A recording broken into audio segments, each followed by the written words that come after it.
Namaste, dear soul crafters. Welcome to my exclusive video podcast, Soul Crafting with Tanushree, Crafting Your Inner Awareness. Hi, I'm Tanushree Nair, your energy consciousness coach, author of the book, Bring Out That Red Lipstick. I'm a certified emotional intelligence coach and an energy worker too. My mission is to create awareness in individuals, leaders, and entrepreneurs to manifest their innate energy balance for success and leadership through my inner Shakti blueprint for an empathetic world. We are in a new episode with a new guest, Carol Ward, who's joining us all the way from Canada in season 2 of the Conscious Feminine Energy Leadership series. This is a quote I heard somewhere, which says, true leaders don't create followers, they create more leaders. And it resonates with me so much. This podcast is for all those people who are in the daily grind of life, who need a hand to learn self-mastery of their thoughts, emotions, and inner self, and move to the next step of achieving the purpose of life. So join me as I share, discuss, and ruminate how to carve out that heroine's journey with my esteemed guests to maximize your inner potential and to bring out your inner divine Shakti leader. This channel is for all those who are seeking an inside-out transformation.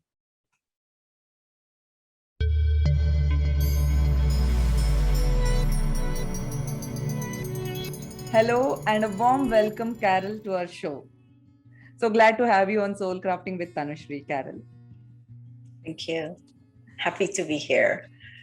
So let me introduce our guest, Carol Ward. She is a money mindset mentor and helps empower women so that they can create their desired wealth through her mindset programs and by releasing their money blocks. While Carol enjoyed many years working as an accountant, she felt a deep calling to work on her inner belief.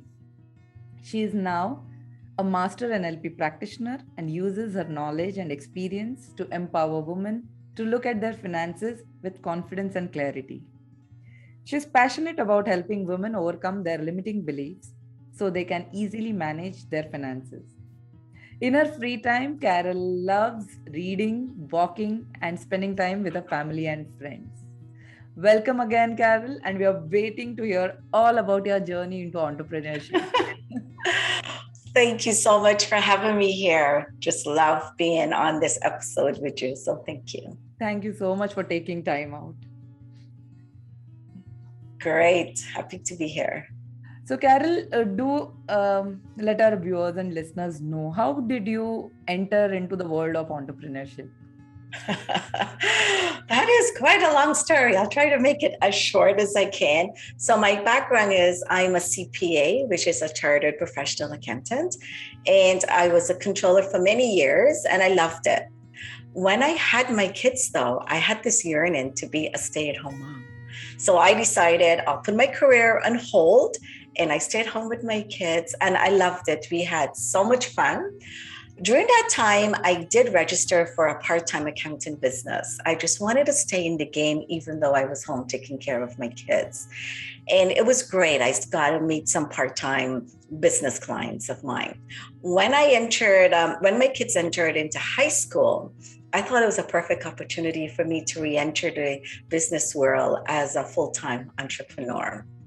So one of the first things I did when I came back as a full-time, I looked to see which coach can help me.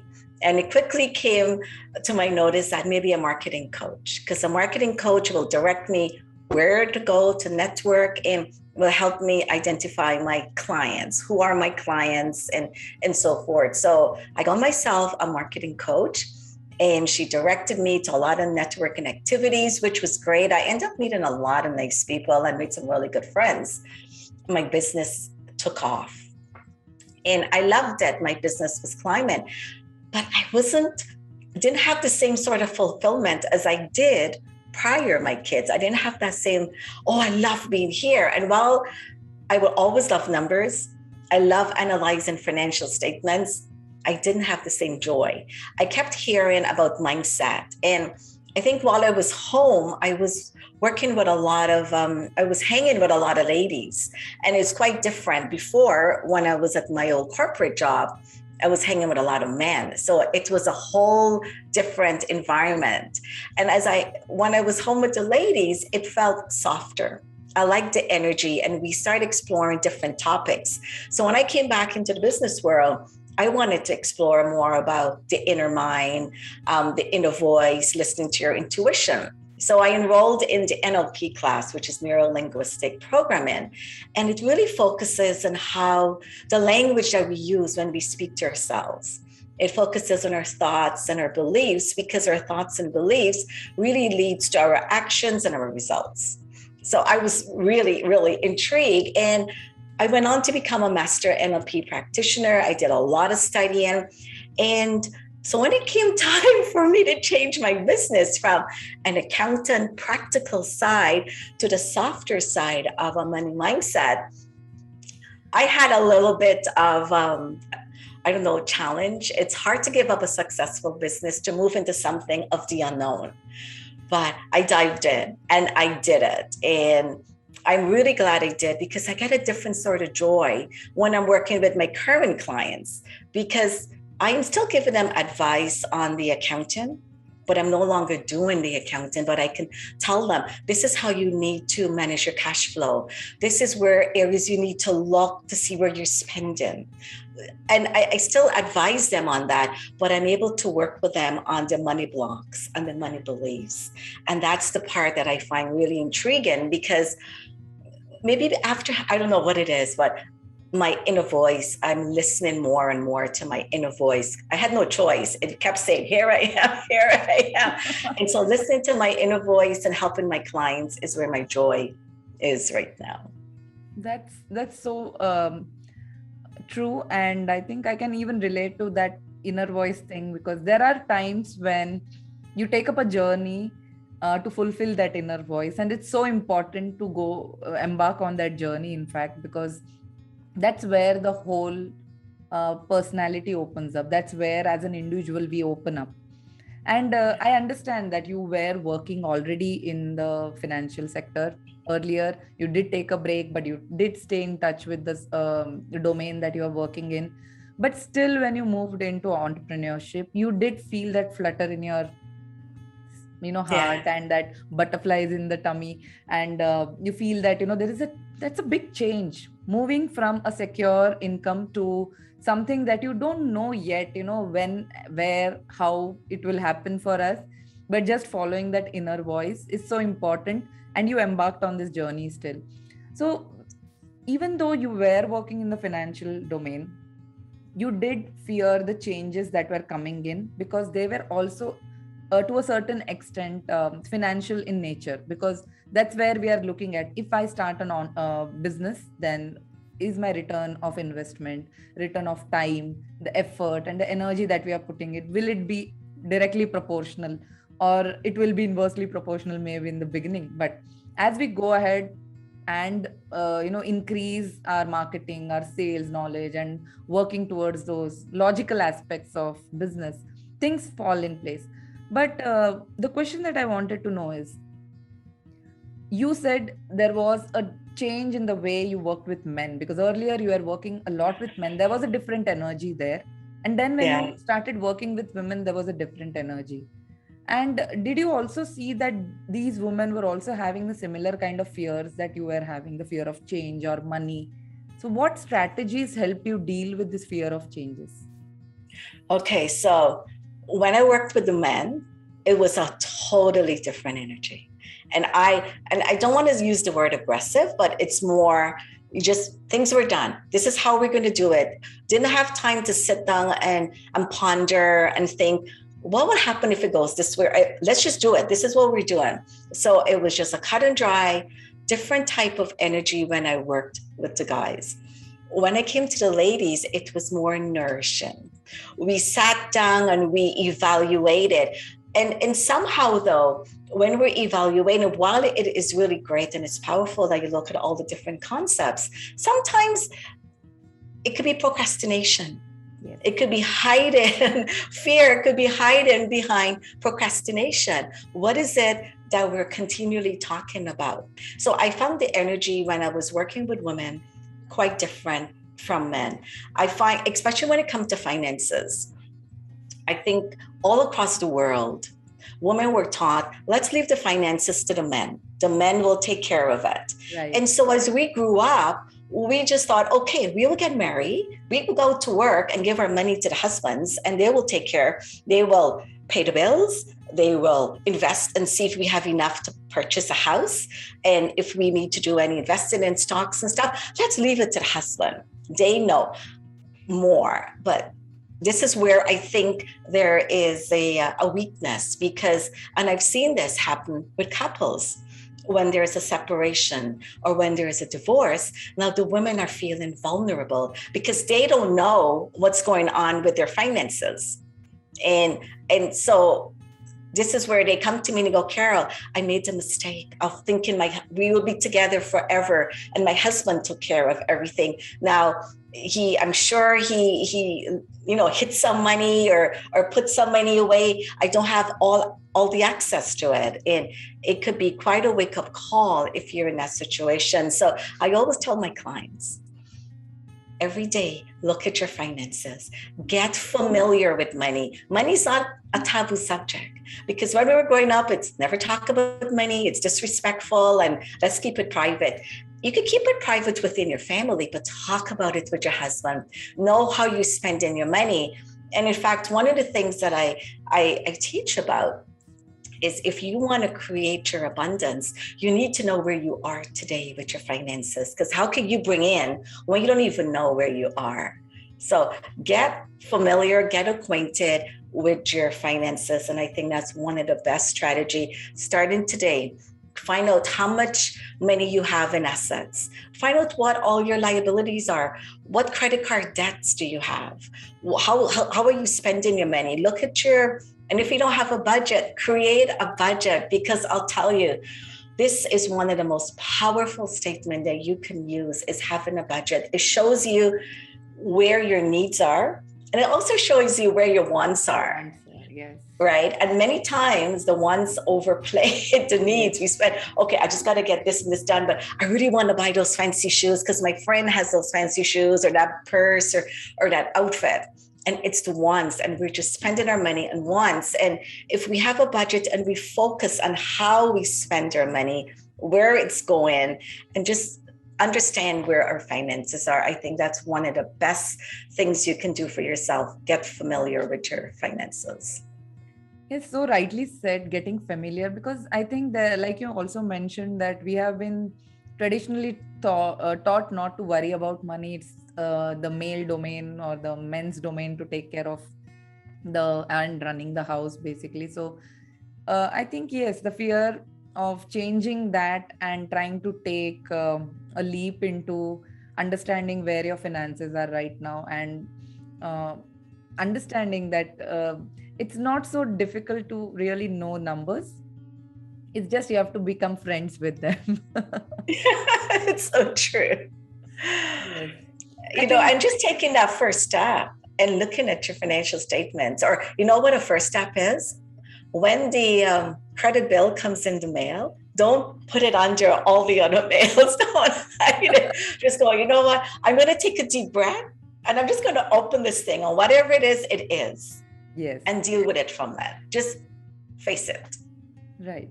Rightly said. And that's a wonderful strategy to even start off with, because getting to know your own finances will help you to be in control of where you want to go, plan your future, in the sense, not the very far future, but at least the immediate future, as to where you want to go, how much you have in hand to move to which direction, in fact. So that's a wonderful strategy. Thanks so much for sharing that. So, you're welcome. So Carol, you feel that mindset or thoughts can help you to produce your own results? Do you believe mindset does work to that level? I do. I definitely do. And this is one of the things I learned when I did the NLP, NeuroLinguistic Programming. It's the language that we speak to ourselves. So if I say to myself, oh, I'm never going to get out of debt. Oh, I spent too much and there's nothing I can do about it. I will only see debt all around me. I will only see ways that I can overspend more than I earn. So it's just like my daughters just bought themselves a white car. I never saw white cars before. Now I'm on the highway and that's all I see is white cars. Similar with debt, the language you speak to yourself, and I only going to see myself in debt forever, you will see that. You will not see ways of how can I start saving? How can I start building my wealth? So the way that we speak to ourselves is really important, and it comes from our thoughts. So I always say we have a thought, and the thought can go either negative or positive. If you go negative, you see the debt. You see the ways I can't do this. I'm not enough. Nothing will ever work for me. That's on the negative side. But if you also have an opportunity to choose to say, I'm going to go on the positive side and I'm going to find ways to get out of my debt. I'm going to go to the bank and see if they can lower my interest rate, or I can get a loan that will lower, I could pay off my line of credit, or I could pay off my visa. What can I do? It opened a different set of questions, a different set of possibilities when you start to look on the positive side of things. And it's also us as entrepreneurs when we are using pricing, for instance.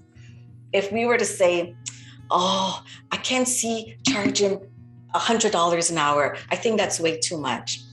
Right there and then, you are seeing lack in yourself, and you're also seeing lack in your client. And what are you teaching your client? That when they go out with their clients, they're going to use the same sort of thinking with their clients. So see, I mean, with us, it's not the per hour or the daily rate. It's how much experience are we bringing? How much knowledge and education are we bringing to these sessions? And that's when we're looking at our pricing. That's what we need to base our pricing on. What value are we sharing with our customers? So going on the positive side and watching the way you speak to your customers. Like say, for instance, say an invoice is outstanding. And yes, I always come back to the practical side of accounting because it goes hand in hand. As entrepreneurs, we have friends that we do business with. And we may find, oh, that customer friend owes me $500. How do I go about asking for my $500? And instead of saying, oh, I'm so sorry, but you know what? You have $500. When are you going to pay it? That seems so disempowering. Right. The language that you're using, come off as a business person, go, hey, you know, the $500, are you able to pay it now? Or would you like to put it on a payment plan and do it in 2 or 3 installments? That comes over more empowering for you and for your client. Yes. So the language that we speak leads to our attitude, how we present ourselves, the actions that we take, and the results that we get. So I can talk all day long about thoughts and how it brings about the results that we actually have in our lives, and to just start using it today. Yes, I strongly agree with this. And like you mentioned, I can speak all day about this because I think as an energy consciousness coach also, I realized that our thoughts have frequency. They have a certain vibration. And the kind of frequency that you're generating, if it's a lower frequency, like you mentioned, it's disempowering. It's not helping us. And like attracts like. So the lower vibration is going to, attract the lower vibration again. And we are going to get people or clients with the same set of mentality. Oh, you are too expensive. Oh, I can't pay that much. It's too much. And I think that's a very good share about how your thoughts, your mindset, getting it aligned to a right direction. Because if you are going to ask for a certain amount of fees, you are definitely going to add value. It's not without adding value that you're going to ask. So why the shame behind asking that kind of charging that kind of money, or why to have that kind of a feeling as if whether they will pay me or not? It's up to them. It's a choice for them, not a choice to make for us that whether they will pay or not. So fantastic. Thanks so much for bringing that focus on mindset, because definitely mindset is something that each and every one of us has to work to get from level 0 to level 1 to level 2. And to achieve this now, Carol, my next question is, how do we achieve this? Do you have any strategies on goal setting to, work on this? Oh, definitely. I love goal settings. And I have a Facebook group. And in my Facebook book, every Monday morning, I talk about goals and how important goals are. If we keep repeating our goals, we see them. And as we see them, it becomes part of who we are. And so when opportunities come up, because we're repeatedly talking about our goals and we're envisioning our goals, we see the opportunities when they come up. Now, having the goals can also help with like your mindset. Say, for instance, if I constantly see that my course is coming up in November, and I really want to do my best with my course. I want to help my customers with my course. I want their outcome to be valuable and helpful for them so they can carry on and build their abundance. That is my goal. I keep seeing every day. I keep writing it down. I keep seeing it. And as I do that, more ideas are popping into my head. How can I add value? How can I add value? What next can I do? What strategy can I add? So definitely, I do believe writing down your goals are really important. But here's the thing. And for me, this is the secret sauce. You could write down goals all day long, all year long. It's the feeling, as you said, it's the vibration. If you are saying, I'm going to be a millionaire, and you're just saying the words like a parrot, I'm going to be a millionaire, I'm going to be a millionaire, but you have some doubt that you can even be a billionaire, it's not going to happen, because the universe is listening to your vibration, it's listening to your thoughts, your feelings about the words that you're saying. And that is, for me, it's a secret sauce. So have the emotion behind your goals. Set the goals, but have the emotion.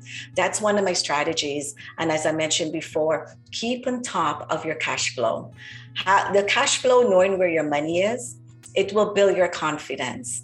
And that confidence will give you more confidence to go out and start expanding your business, because our goal as entrepreneurs, twofold, is to increase our wealth and help ourselves, but also to help others. Absolutely. And the only way we can help ourselves is if we know where our cash lies today, how to invest it, so that we can start living the life we want, and also to help others, like donations and so forth. So keep track of that, keep track of your goals, pay attention to how you speak to yourself, the language do you use.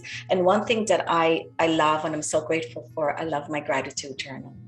Yes. Having that gratitude journal puts me in the right mindset. So instead of me saying, oh, I didn't talk to 2 people today, I instead will write, I am so grateful I had the opportunity to talk to this and this person, and tomorrow I'm looking forward to talking to the other 2 people. Yes. So it's reframing things in such a way that it has a positive, uplifting effect on you. So beautifully put together. And generally goal setting is like this 3 month, 6 month, 1 year kind of a goal setting process that we usually do. And some of them do get results out of it and some do not. And what you mentioned so rightly, that having that emotion behind, having that right emotion, because if you're not connected to that goal, even if you repeat it like a parrot the whole day, it's not going to work out. Definitely it's not. That's a good perspective towards goal setting. And yes, understanding where we want to go and being grateful about every small thing that is coming at every step of life also adds a lot of blessings to our path. Yes. Thank you so much. So we all have successes and setbacks. And like while you are, while you were sharing about how you got into entrepreneurship, how you changed your mindset and thoughts towards what you wanted to manifest, would you like to share any prominent episode of your success? And along with success, there is the flip side of the coin that is called as a setback. So it goes hand in hand, and it works really well, because only when the setback comes, the success looks all the more sweeter. So I'd like you to share one prominent episode of your success in your life and one prominent setback that changed the course for you. Success, I will go back to when I was an accountant, because it started there and it evolved throughout my life. I have always been one of those people, very consistent and persistent. I ask a lot of questions. And when I first started to work, I wanted to learn everything that I can and move up as quickly as I possibly can. So I was always very helpful. So for me, it's always learning and giving and learning as much as you can. And I brought that into when I became an entrepreneur, I realized that there's only so much I can do, and there's only so much I know. And it was really letting go of my ego and asking for help and bringing on a marketing coach. Because a lot of us come on and think, oh, I can go on Google or I can read a book on marketing and I will get all the answers. And while you will get surface answers, you don't get the deep rooted problems that can also happen and answers to those problems. So I was really happy that I let go of my ego and I asked for help. So I think that's one of my successes, is I know when to ask for help and don't let my ego get in the way. One of my challenges I had really and truly was letting go of my accountant. I had a really great business. It had income coming in, and it was difficult for me. I had to do my own breakthrough on that. I had to work on myself, and I had coaches also working with me, that it was letting go of a part of you. I'm being grateful that you had that part of you, and now diving in to this, because the way I did it, and I will share this with you, the way I did it previously as I was studying the NLP and the master and the mindset, was I was only half in. So while I was only half in, I was half in the accountant, half in the mindset, and I was only getting half in results for the mindset. When I made that decision, okay, this is where I want to go. And I spoke to my older self 20 years from now. What would my older self say to my younger self now? And it's, do what you're passionate about. Have no regrets. So I just dived in, and I am using that mindset that I got to get my business up and running. I will do everything I can to make this business as successful as my accounting business was. So that's where I had a breakthrough, and I worked through it. Awesome. I think, yes, that's a very tough decision, because it's like you have a nice bridge on the side and you're just building a new bridge. So, why would you bring a good bridge down? I know. That was my thoughts too, but I realized I had to let it go if I wanted to focus on my new direction. Yes, I think that's true. When you know that you don't have a fallback, you will motor on here much more faster than you would do otherwise. Otherwise, we always have excuses. Yes, I don't need it so urgently. I don't need it so immediately. So it's okay. I can do it. And that's a fine thing that you said about, that role playing in your head, that what would a 20-year-old, 20 years ahead, what would that self talk to you and say? That's a wonderful thing to, introspect and bring that thought process of how to go ahead rather than getting stuck in the same place and moving in circles. So I think that's wonderful. So I see you have a lot of energy, and I love this. You have that cheerful demeanor, and you have this energy around you. So this is a question towards that. What I've come to realize this personally for myself also, that to maintain your energy, your flow, your effectiveness, you have to have a personal self-care routine, something that nourishes us. And like you mentioned, that while you came in the company of women leaders or entrepreneurs, you felt that they were more nurturing, they were more calmer, there was a softness, there was a receptivity in that in that space. So as an entrepreneur or a coach yourself, what is your typical morning or night ritual like? How do you Oh, take care yeah. of yourself? That's my time. Yeah, your Oh, that is my space. time because for me, when I wake up, first thing, I must have my coffee before I could do anything. It's my coffee. But for me, meditation is really powerful because that's time I get to spend with myself and just listen to whatever. And sometimes meditation I do quietly, but for me also, I find when I'm in the shower, water is really powerful for me. And when I'm in the shower, I get so many downloads. My only thing is when I come out, I have to remember what it was that I was given. But that's where a lot of my downloads appear to me, and that's where I receive it. Another place was that I do a lot of journaling, a lot of writing. And in fact, right now, I'm a co-author for a book project, Uncover Your Light, where I'm sharing my story. And as I was writing that story, part of it, I said to the girl who's leading it, Lisa Pinnock, Yes. I said to her, oh, when I first sat down to write my story, I froze. Yeah. And I know what I had to write. I just didn't know how to get it from my head to paper. I didn't know if I wanted to share it. But then as I started to share it and I got it out on paper, I realized how cleansing, how healing it was. Getting it out, it was no longer this little secret that I had inside of me. It was something that I was willing to share. Once again, it's letting go of the ego and just saying, and being vulnerable and showing up authentically and saying, this is who I am. I'm showing up in my vulnerable and in my strengths. And this is who I am. So journaling for me is really powerful. This is where I share my emotions.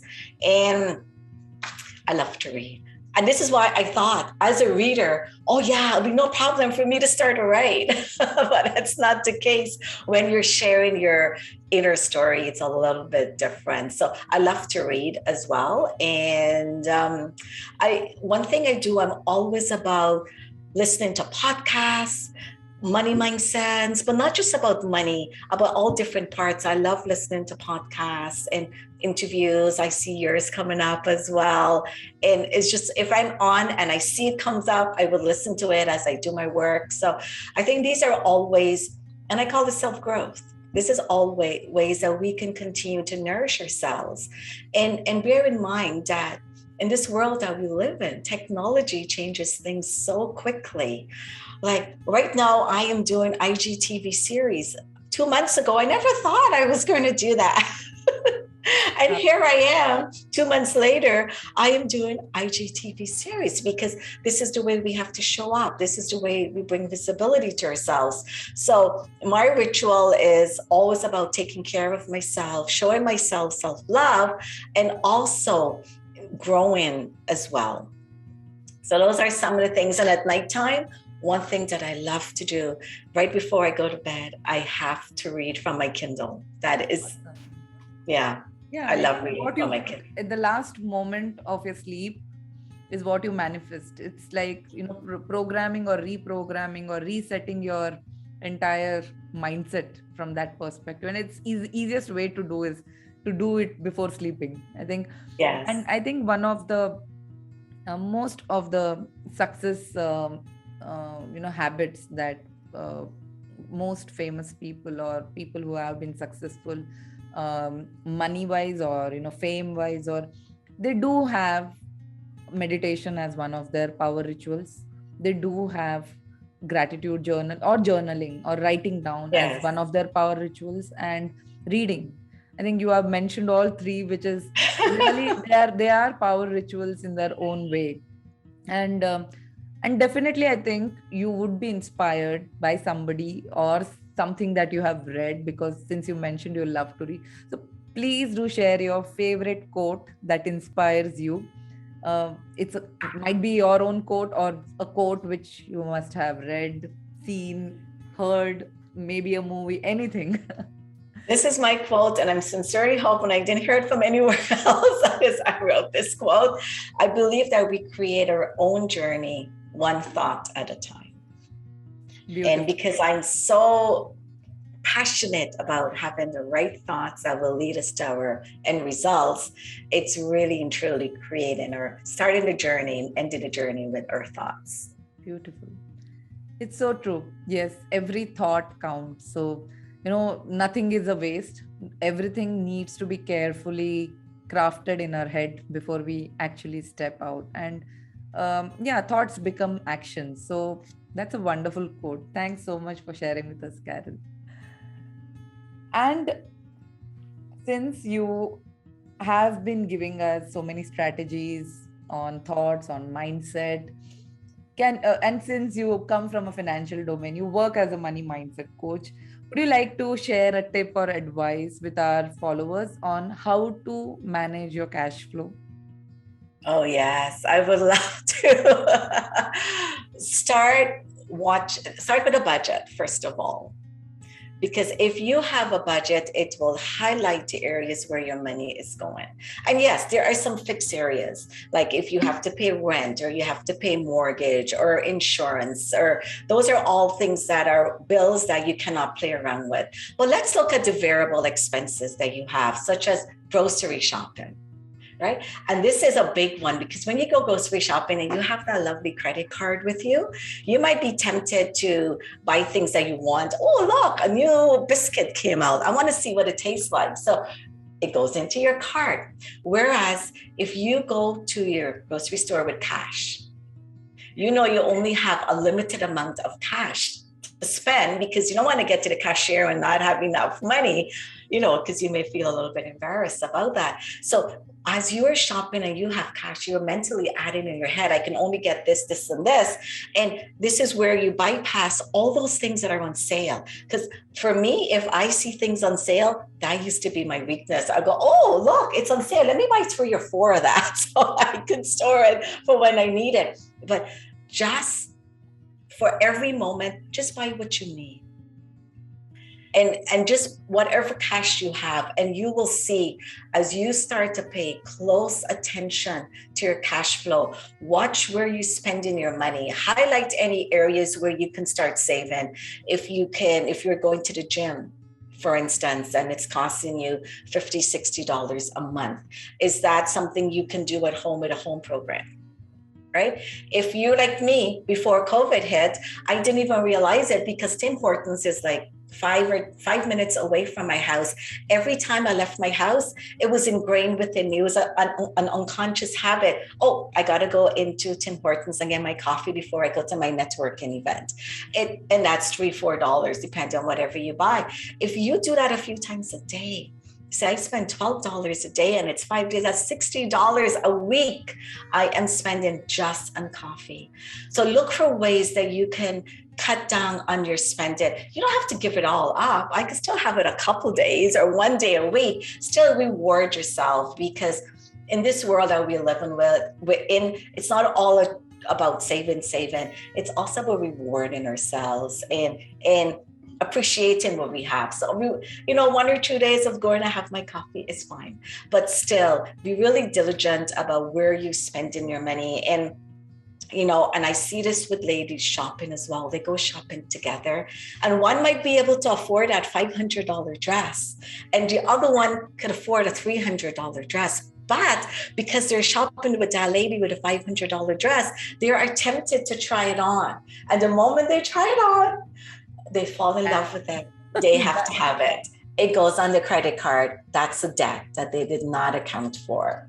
And that's how easy it can build, just by everyday habits, by having the extra coffee or going shopping and buy the extra things that we don't need. And then it gets bigger and bigger and bigger, but it starts with the little things. So I would say having a budget will keep you in line to say, you only have $300 that you can spend on your groceries. And that's it.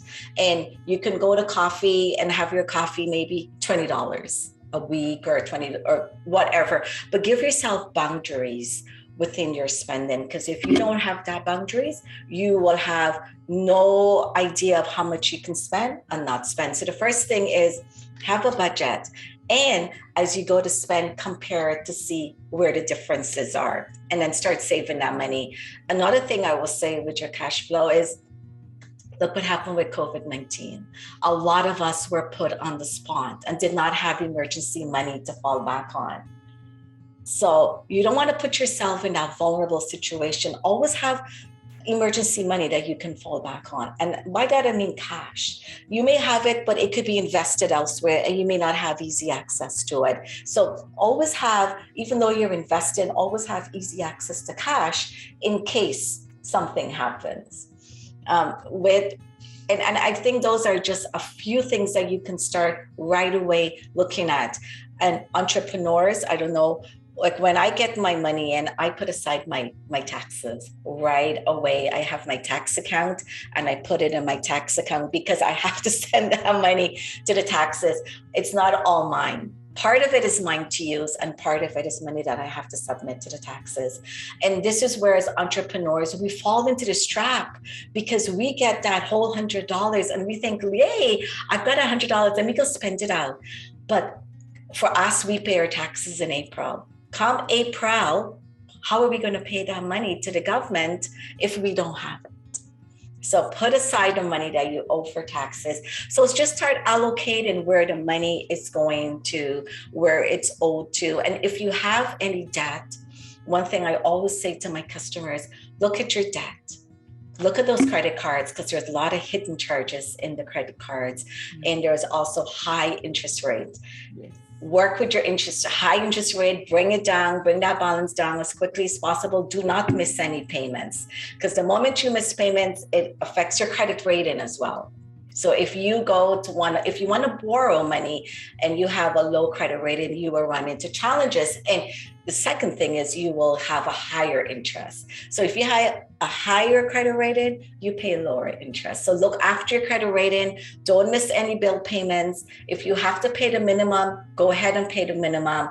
If you cannot pay the minimum, contact the vendor and say, listen, I don't have the money right now. Can you put me on a payment plan? Because the worst thing is when the vendor send it to the collection agency and it affects your credit rating. So look at your debt, see where you're paying the high interest, minimize that interest and bring it down as low as possible and pay off those debts as quickly as possible because that's money you're giving away. So remember that thing that you bought on sale? If you have to pay interest on that thing that you bought on sale, it's no longer a deal. Right? Totally.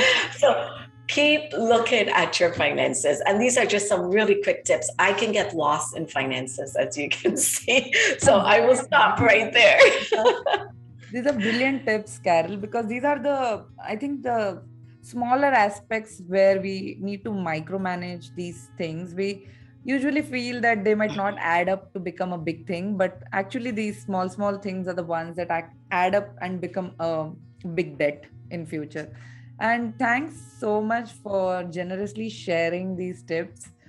We would also like to know where, when do you have this money mindset workshops, or do you have you did mention there was an upcoming course in November. So please go ahead and share with the viewers and listeners, what is this course all about? Well, this course is exactly what I spoke about today, which I thank you so much for having me on here. My course is about looking at your mindset, looking at the beliefs that you have about money. What sort of blocks are you holding back? As we know, most of these blocks, we get these blocks from childhood when we listen to our parents or our teachers, and we made that story up, or we call it a belief. But for me, it's really a story that we make up in our minds based on our very limited experience, limited knowledge as a 5-year-old or a 7-year-old.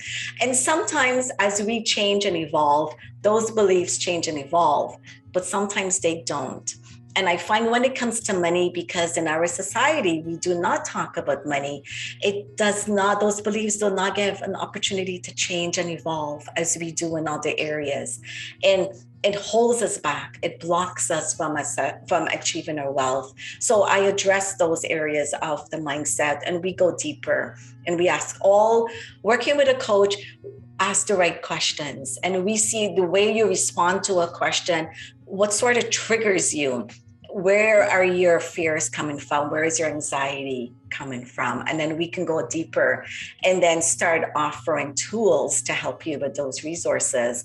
And when it comes, and then I also give advice on the finances as well, ways that you can start managing your cash flow. Where is your cash flow now and where do you want it to be? And how can we bridge that gap from where you are to where you want to end up? What sort of tools and resources do you have to start using today to get there? And that's what my course is all about. That's a brilliant. So thank you so much for giving me this opportunity. Oh, please. It's my pleasure too. Thank you so much, Carol, for taking time out from your busy scheduling and joining for this show. I really wish that you have a great turnout for your course. And yes, viewers and listeners, one of the things that we have to understand is some mindsets they come like by birth, maybe, or by default because of the social conditioning that we are in. And some mindsets needs to be developed. And these are some of the mindset that we have to develop to have a healthy outlook towards life. I will be putting up the links to Carol's online presence and her course in the description below. Do check out and do definitely try out her workshop, because I know Carol is a fantastic coach, and before being a coach, she's a fantastic human being, a very warm and very sweet person. Thank you so much for joining in, Carol, and I wish you, your business, your workshops, higher success. Oh, great. Thank you so much. This has been amazing being here with you. Thank you. Thank you so much. So, dear listeners and viewers, the links to Carol's online business presence is in the description below. With this, we come to an end to today's episode of Soul Crafting with Tanushree, Season 2, the Conscious Energy Leadership Series. Thank you so much. This was yet another interesting discussion with our guest having a very unique niche. The conscious energy leader brings with them a very deep exploration of their thoughts and derive energy from this constant awareness and innate guidance. To know more about how I do this for my clients using my Inner Shakti Blueprint, you can head over to my website, tanushreenair.com, and subscribe to my newsletters, or connect with me on my FB page, Tanushree Nair, and Instagram page @soulfullivingwithtanushree. You can subscribe to my YouTube channel, Tanushree Nair, again by pressing the bell icon. Follow this video podcast as we bring in more interesting guests, leaders with interesting profiles to decode how the conscious leader works. Thank you for joining me on today's episode. And until we meet again, stay safe, stay aware, stay inspired. You're all loved. Peace, love, and light. Tanushree signing off.